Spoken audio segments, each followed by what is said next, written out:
Denza, table, 8-chair for 10 grand. That's the way I think. I think that's the way most people think.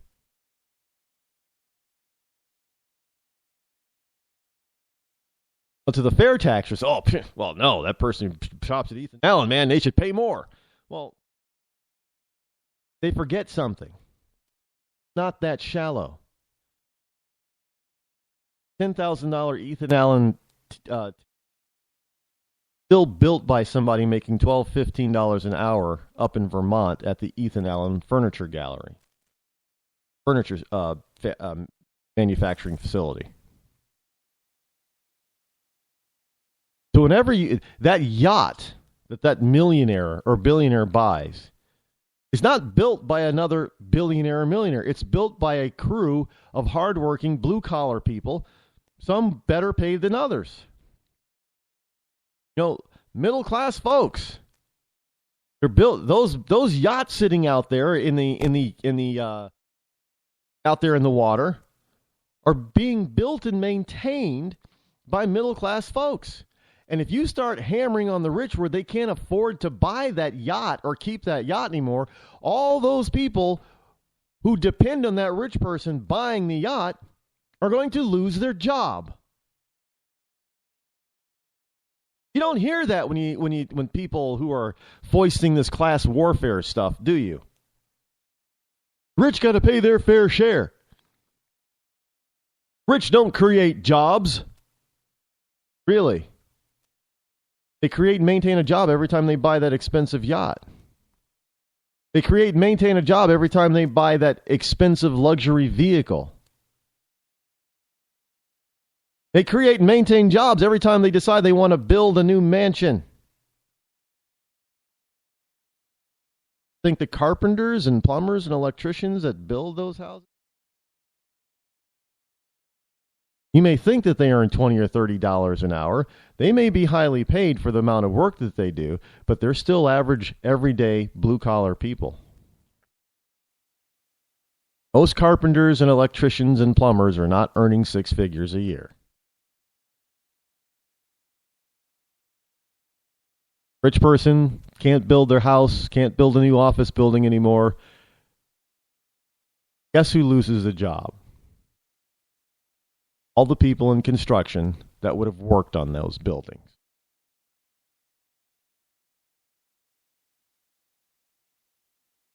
Same thing with the gas wars. A gallon of gas in Michigan is at 46 cents a gallon. And it's not going to stay there. But I've seen the gas wars before.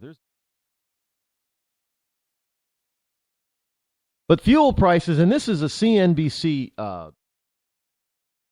fuel price to hit rock bottom, less than 50 cents a gallon. The drastic price cuts are part of a gas price war at 3 Houghton Lake, Michigan stations. During the last 3 days, the prices dropped below $1 a gallon and falling as low as 46 cents at Sunrise, the Marathon station, Sunrise Marathon. Meanwhile, the Beacon and Bridge gas station low as 47 cents a gallon. Nearby Citgo says its prices slumped to 95 cents a gallon. Yeah, there have been long lines at the stations. I'm sure there are. People are probably bringing their gas cans and everything else. Snap up such cheap. But it can't last, won't last, and it's not all that good. And here is why. I have been vindicated once again for all you wonderful people who are trying to chastise me over on Twitter for not liking such low-price gasoline because it's good for the economy. No, it's not good for the economy if there is a balanced level.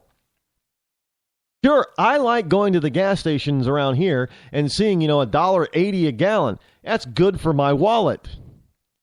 Or so I think at first. There is a point when too low is too good to be true. I always say that, free's too expensive. I can't afford free. Well, that's the same with something being too cheap. if it's too cheap, I can't afford it. And why? Because there's a back end to that. Just like with this so-called war on the rich, that they don't create jobs. When they're out there buying stuff that regular everyday people like you and me have to make or maintain. So yeah, they do create jobs. But if you price something too low that the people who are invested in this cannot make their money back, people are going to lose jobs. Look, business is not charity. The businesses don't have the power to tax. They can't be in business forever unless they're making a profit. They can't keep losing money. They're going to run out of money. Then what happens? You can say, well, they can get a loan. Well, then if banks loan money to all these companies that are losing money, that means those companies cannot pay the banks back. The banks lose money. I know a lot of people are out there, especially on the left, saying, yeah, banks, man, banks bad. Banks go out of business. All those bankers, the teller and everything in the front line, they all lose their jobs too. You can hate on an industry all you want to, but that just shows your ignorance and stupidity because you don't understand simple economics 101. Bernie Sanders is out there saying, I'm going to break up the big banks. Why? Because you don't like them? So you want to throw people out of work. That's what you're telling us, Bernie. If you get down and look at his plan, he's telling you that he does not like rich people, and he thinks that all bankers are rich, and bankers should be punished by the government. He's trying to foist class warfare, and Americans are too damn shallow and stupid to realize that they're being taken. I see it with the gas prices. Yeah, and they're going out and trying to tout some left-wing publication that shows that, hey, $1 a gallon of gas is good for the American economy. It's terrible for the American economy. And here is a British story that is telling Americans why it's bad for you.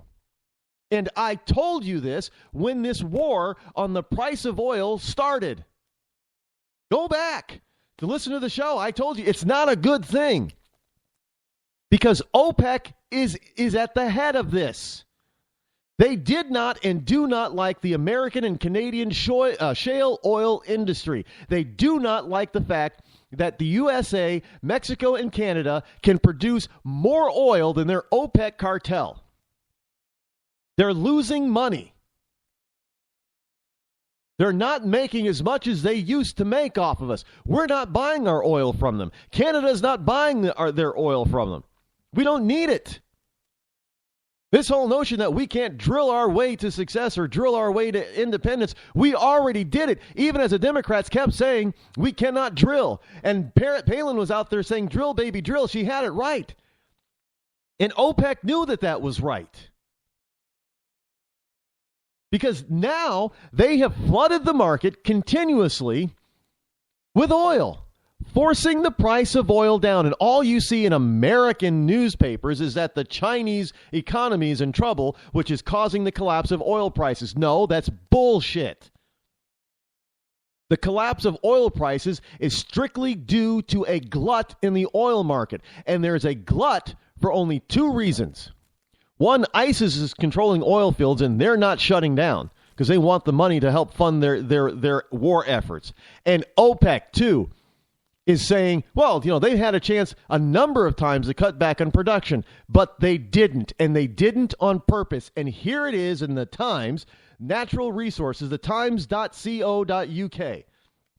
OPEC is out there admitting they think that they've won. We've defeated the shale revolution, says OPEC. That was their goal, and I told you from the beginning that was their goal.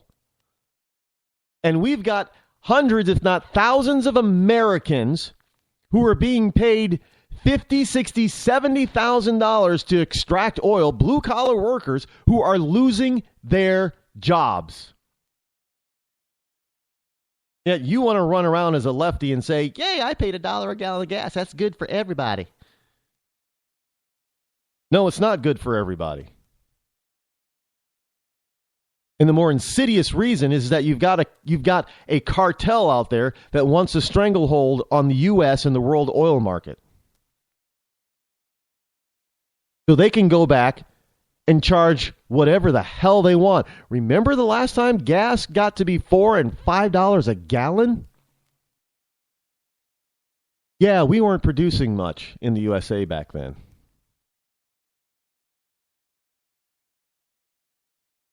You think that you've made up all that you spent back? You haven't made it up. It's going to take you a long time to make back that money that you paid out. When for months, years, gas was over the $3.50 mark. And you think now that you've hit the jackpot because for a couple of days or a few weeks maybe, you're going to be paying $1 or $1.20 or 95 cents a gallon in gas. That's how stupid the American people have become. I'm sorry. I just, it may be harsh, say that, but you've got to understand that that is the absolute truth. And the sad part is, is that the Democratic leadership knows exactly how all this works.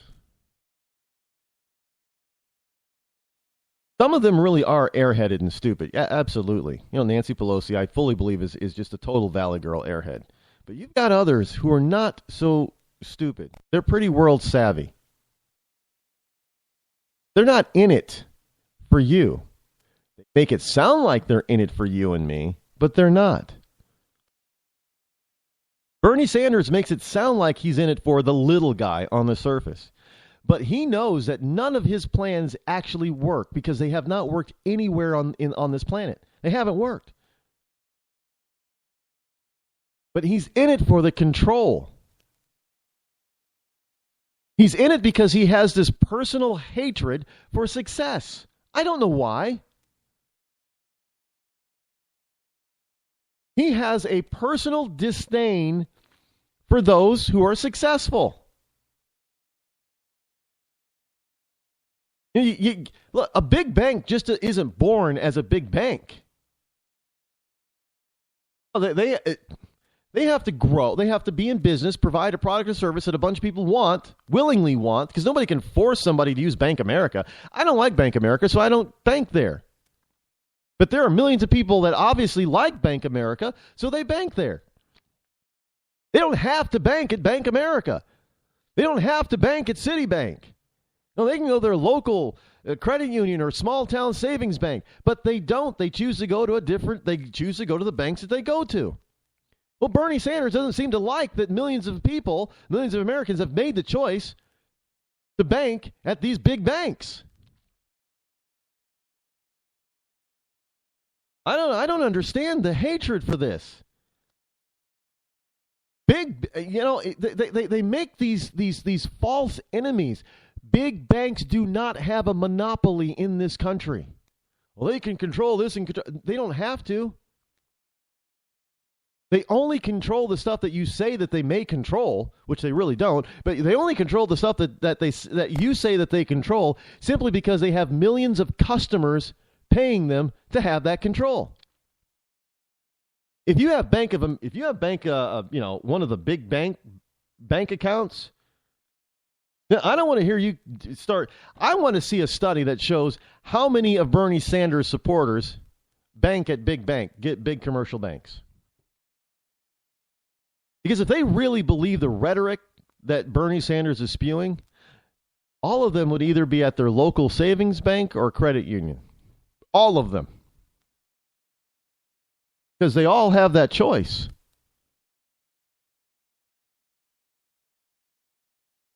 And I don't believe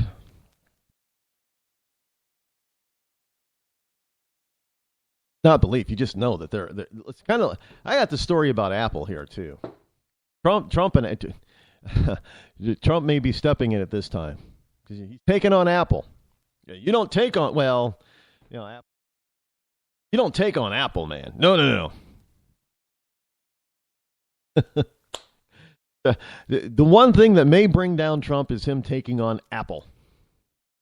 He could say, he could probably say that he believes that gas should be $3 a gallon and try to work for that, and that probably wouldn't bring him down. But taking on Apple, yeah, that might bring down the Trumpster. Just saying. We'll be back.